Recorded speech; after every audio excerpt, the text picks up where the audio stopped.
A'udzubillahi minasyaitonirrajim. Bismillahirrahmanirrahim. Assalamualaikum warahmatullahi wabarakatuh. Alhamdulillah. Wa bihi nasta'in. Asyhadu an la ilaha illallah wahdahu la syarikalah wa asyhadu anna sayyidina Muhammadan abduhu wa rasuluh.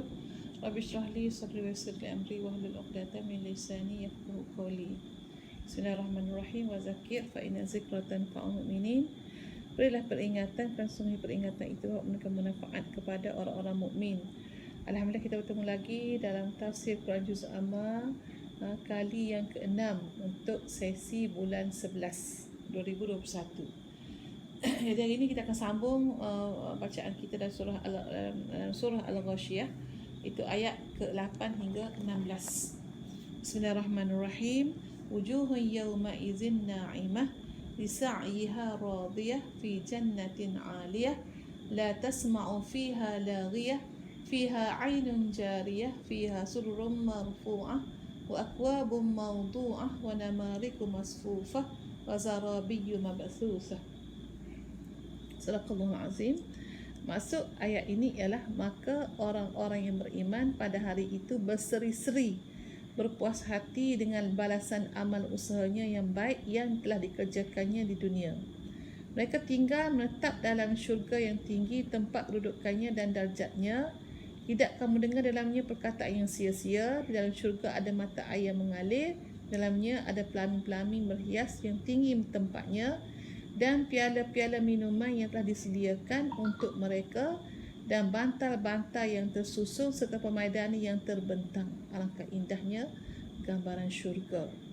Di dunia kita boleh gambarkan perkara-perkara macam ni, tapi akhirat itu tidak sama dengan dunia, malah lebih jauh lagi dan lebih indah lagi. Tidak terdapat syurga-syurga itu benda yang tidak pernah dilihat oleh mata, tidak pernah terlintas oleh fikiran kita tentang kehebatannya dan keagungannya. Ayat 8 hingga 16, Allah menerangkan keadaan penghuni syurga pada hari kiamat dengan keadaan berikut. Pertamanya, wajah mereka berseri-seri, penuh keceriaan dengan segala usaha, kerana segala usaha dan penat lelah mereka di dunia mendapat pembalasan yang setimpal. Surah Al-Mutaffifin ayat 240 ayat 24, Allah berfirman. Surah Al-Mutaffifin ayat 24, Allah Ta'ala berfirman, Bismillahirrahmanirrahim. Ta'rifu fi wujuhihim nadratan na'im. Engkau dapat melihat pada muka mereka cahaya nikmat yang mereka perolehi. Terpancar-pancar keindahan cahaya di wajah mereka dengan sebab mereka mendapat nikmat yang Allah Ta'ala telah sediakan untuk mereka yang bersabar, yang beriman, yang taat kepada Allah di dunia ini, yang bersusah payah kerana mencari redha Allah Ta'ala.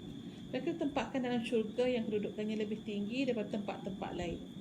Ayat fi jannatin aliyah juga bermaksud darjat-darjat kebesaran nikmat di syurga, di mana sebahagiannya lebih tinggi daripada sebahagian yang lain. Jadi itu adalah mengikut kadar keimanan mereka atau mengikut anugerah yang Allah kurniakan kepada mereka. Jadi kenikmatan yang diperolehi oleh para nabi, biasanya kenikmatan yang diperolehi oleh para nabi, para syuhada dan juga orang-orang yang soleh terdahulu adalah lebih tinggi berbanding dengan orang-orang yang melakukan kebaikan biasa. Dalam syurga terdapat pelbagai kenikmatan, di antaranya tidak mendengar perkataan yang sia-sia. Semuanya mengucapkan salam. Juga dalam surah Maryam ayat 62, Bismillahirrahmanirrahim, la yasma'una fiha lagwan illa salama. Mereka tidak mendengar perkataan yang tidak berguna dalam syurga kecuali ucapan salam. Dan surah Al-Waqiah ayat 25-26, Bismillahirrahmanirrahim, la yasma'una fiha lagwan wa la ta'sima illa qilan salaman salama. Di sana mereka tidak akan mendengar dalam syurga itu perkataan yang sia-sia dan tidak ada sesuatu pun yang menyebabkan dosa. Maksud semua ucapan-ucapan yang mengundang pahala dan juga redha Allah.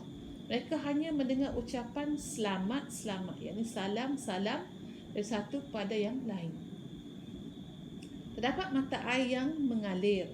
Ini maksudkan dengannya ialah fiha ainun jariyah. Bukan satu mata air sahaja, tetapi jenis mata air, kerana dalam syurga terdapat banyak mata air yang mengalir. Di sana terdapat mata air yang sentiasa mengalirkan airnya yang jernih sehingga menggembirakan hati dan menterangkan mata yang memandang. Terdapat di syurga juga pelangi-pelangi yang terhias indah. Fiha sururum marfu'ah, iaitu merupakan suatu kenikmatan yang menunjukkan perhormatan Allah kepada hamba-hambanya yang tiada taranya. Mereka duduk di atas pelangi tersebut bersama bidadari sambil memerhatikan orang-orang yang berada dalam syurga. Allahu Akbar. Betapa indahnya gambaran syurga. Kalau kita tengok dunia kita rasa suka dah, apatah lagi akhirat kita tak pernah dibayangkan oleh kita semua nikmatnya. Piala-piala minuman yang disediakan untuk mereka ialah wa aqwabum mawdu'ah. Apabila mereka hendak minum, maka dicapai sajalah piala-piala tersebut. Jadi bantal yang tersusun rapi dengan pemandani yang terbentang indah. Itulah betapa indahnya kedudukan dalam syurga yang diimpikan oleh insan-insan yang soleh dan beriman yang sentiasa mengharapkan kepada redha Allah SWT. InsyaAllah kita masuk dalam golongan yang sama nanti, insyaAllah. Okey, seterusnya ayat 16. Bismillahirrahmanirrahim. Wa namarikum masfufatun wa zarabiyyun mabthusah. Dan bantal-bantal yang teratur untuk mereka bertelekud atau bersandar serta hamparan-hamparan yang terbentang. Semua kenikmatan ini hanya nama sahaja yang sama dengan sebutan di dunia. Maksudnya sebutan dunia yang nampak nikmatnya pada pandangan mata kasar kita, tapi akhirat nanti lebih indah lagi di syurga Allah Ta'ala. Jadi tapi hakikatnya menurut Ibn Abbas, apa yang ada di dunia tidak sama dengan apa yang ada di akhirat. Itu jelas menurut tafsiran Ibn Abbas. Ayat 17, Bismillahirrahmanirrahim. Afala yanzuruna ilal ibili kaifa khuliqat. Maka apakah mereka tidak memerhatikan keadaan unta bagaimana ia diciptakan? Allah memerintahkan pada hamba-hambanya terutama golongan yang kafir yang mengingkari akhirat agar melihat, merenung, memerhatikan dan berfikir tentang ciptaannya iaitu unta yang menunjukkan kekuasaan dan kebesaran Allah. Di ayat di atas dikemukakan dalam bentuk pertanyaan. Afala, dalam bentuk pertanyaan iaitu bagaimana unta diciptakan. Mengapa unta yang Allah nyatakan? Jadi unta berada di hadapan mata mereka yang menjadi tunggangan mereka. Jadi maksudnya contoh yang dapat dilihat oleh mereka. Keindahan ciptaan unta yang tiada haiwan yang serupa dengannya. Pertamanya unta ini badannya besar dan tubuhnya kuat. Boleh menahan lapar dan dahaga, memikul bebanan yang berat, mengharungi kesulitan dan melalui perjalanan yang jauh. Sehingga mereka unta digelar sebagai kapal padang pasir. Unta dapat hidup daripada rumput yang tumbuhi rumput dan duri. Dan dagingnya dapat dimakan, susunya dapat diminum, manakala bulunya dapat dimanfaatkan untuk membuat pakaian, khemah dan juga hamparan. Penjelasannya dalam ayat 5 hingga 7 surah An-Nahl. Bismillahirrahmanirrahim. Wal an'ama khalaqaha lakum fiha dif'u wa manafi'u minha ta'kulun wa lakum fiha jamalun hina turihuna wa hina tasrahun wa tahmil asqalakum ila baladin lam takunu balighihi illa bisyikkil anfus inna rabbakum laraufur rahim. Maksud ayat ini ialah dan binatang-binatang ternak itu ia juga menciptakannya untuk kamu. Allah Ta'ala menciptakannya untuk kamu. Terdapat padanya benda-benda yang memanaskan tubuh daripada masa sejuk atau sejuk dan beberapa faedah yang lain. Dan daripadanya juga kamu makan, dan kami bagi kamu pada binatang-binatang ternak itu keindahan yang menarik hati ketika kamu membawanya balik untuk berehat pada waktu petang dan ketika kamu membawanya keluar pada waktu pagi.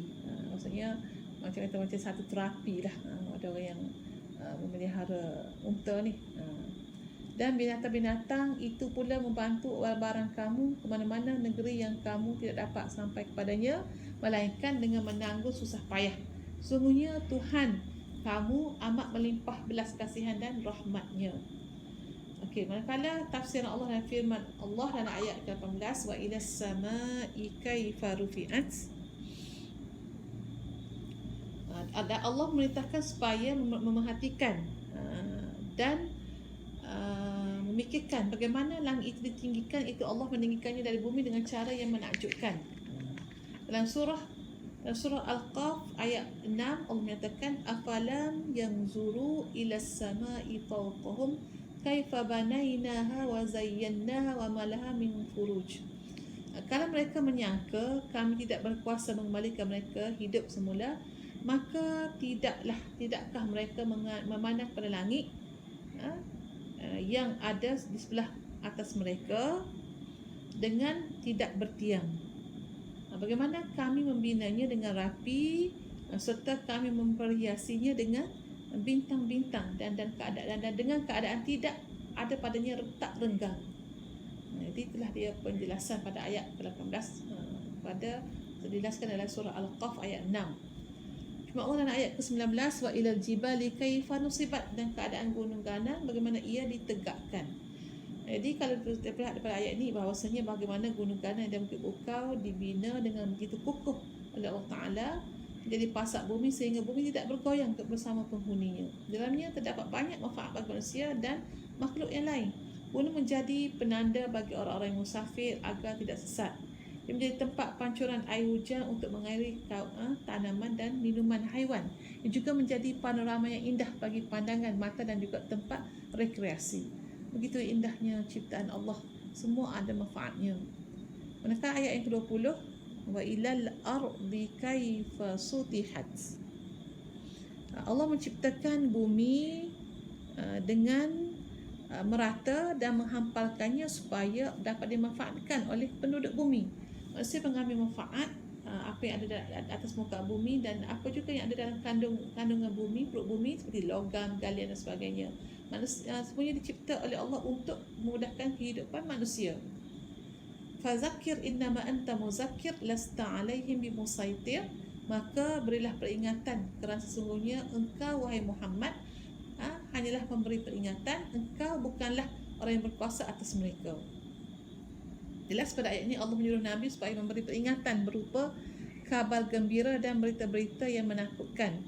Nabi menyampaikan kepada mereka ayat-ayat Allah dan tanda-tanda kebesaran Allah serta bukti-bukti kekuasaan Allah.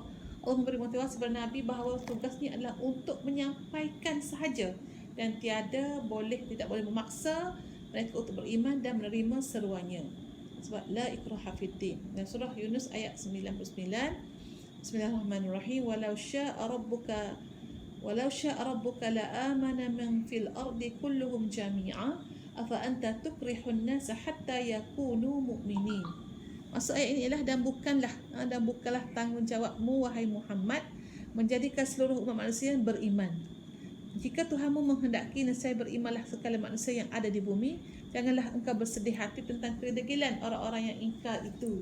Kalau Tuhan tidak menghendaki, maka patutkah engkau pula hendak memaksa manusia supaya mereka menjadi orang-orang yang beriman. Dan satu lagi dalam surah Qaf ayat 45 Allah berfirman, nahnu a'lamu bima yaqulun wa ma anta 'alaihim bijabbar fazakir bil Qur'ani man yakhafu 'id. Kami, yakni Allah, lebih mengetahui apa yang mereka katakan dari berbagai tuduhan terhadapmu wahai Muhammad, dan engkau bukanlah seorang yang berkuasa memaksa mereka supaya masing-masing beriman. Oleh itu berilah peringatan dengan Al-Quran ini kepada orang-orang yang takutkan janji azab. Maksudnya Nabi SAW tak boleh bercerita mengikut Allah Ta'ala. Maksudnya tanggungjawab Rasulullah hanyalah menyampaikan dan untuk beriman itu diserahkan pada Allah untuk beri hidayah pada siapa yang dikehendaki oleh Allah Subhanahu Wa Taala. Ayat 3 hingga 24. Bismillahirrahmanirrahim. Illa man tawalla wa kafar fayu'azibuhu Allahu al-'azab al-akbar. Akan tetapi siapa yang berpaling daripada kebenaran serta dia kufur ingkar, maka Allah akan menyiksanya dengan azab siksa yang sebesar-besarnya. Daripada ayat ini Nabi hanya seorang penyeru atau penyampai, dan baginda tidak mempunyai kuasa untuk menundukkan hati mereka untuk beriman kepada Allah. Hanya Allah sahaja yang berhak mempunyai kuasa untuk menundukkan hati mereka supaya beriman kepada Allah Ta'ala. Jadi Allah akan mengenakan azab yang sebesar-besarnya kepada golongan yang ingkar dan tidak mahu menerima kebenaran atau apa yang disampaikan oleh Nabi SAW. Maka ayat ke-25 hingga 26 ayat terakhir ialah inna ilaina iyabahum summa inna alaina hisabahum. Sesungguhnya pada kamilah kembalinya mereka, kemudian sesungguhnya kewajipan kamilah menghisap mereka. Allah menegaskan bahawa orang-orang yang kafir, yang ingkar dan kafir ini akan kembali kepada Allah, di mana segala amalan dan perbuatan kederhakaan mereka akan dihisap oleh Allah SWT. Mereka tidak akan dapat lari daripada azab siksa yang dikenakan oleh Allah ke atas mereka.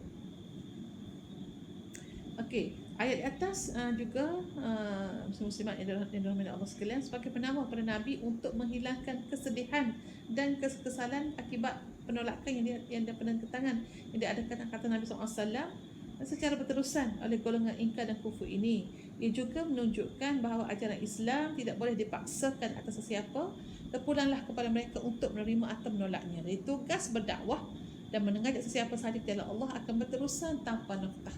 Sebagaimana firman Allah Ta'ala surah Al-A'la ayat 9, Bismillahirrahmanirrahim. Fazakir inna fa'atiz zikra. Oleh itu berilah peringatan pada umat manusia dengan Al-Quran, dengan ajaran Al-Quran, kalau peringatan itu berguna dan sudah tentu berguna. Okay, sekali muslim-muslimat pendengar dirahmati Allah sekalian, kita lihat pada pengajaran surah Al-Ghasyiyah ini ialah Allah memberikan gambaran balasan nikmat kepada golongan yang beriman di syurga kelak dan balasan azab di neraka kepada golongan yang kufur dan menderhakai Allah. Allah menjelaskan keajaiban ciptaannya yang untuk direnung dan difikirkan tentang kekuasaan Allah yang Maha Agung dan juga Maha Pencipta. Tugas Nabi hanya menyampaikan peringatan dan hanya Allah sahaja yang menentukan keimanan mereka. Jadi balasan siksa di dunia adalah amat kecil, al-asghar, berbanding dengan balasan di akhirat yang amat besar, itu al-akbar. Manusia tidak dapat lari daripada perhitungan Allah ke atas setiap amalannya serta diberi balasan setimpal. Mudah-mudahan kita akan diberi balasan syurga oleh Allah SWT. Sekali itu sahaja daripada saya untuk kali ini. InsyaAllah kita akan bertemu lagi dalam tafsir juzul amma yang akan datang. InsyaAllah akan datang yang ke-7. Akhiran aku qouli hadza wa astaghfirullah li wa lakum. Assalamualaikum warahmatullahi wabarakatuh.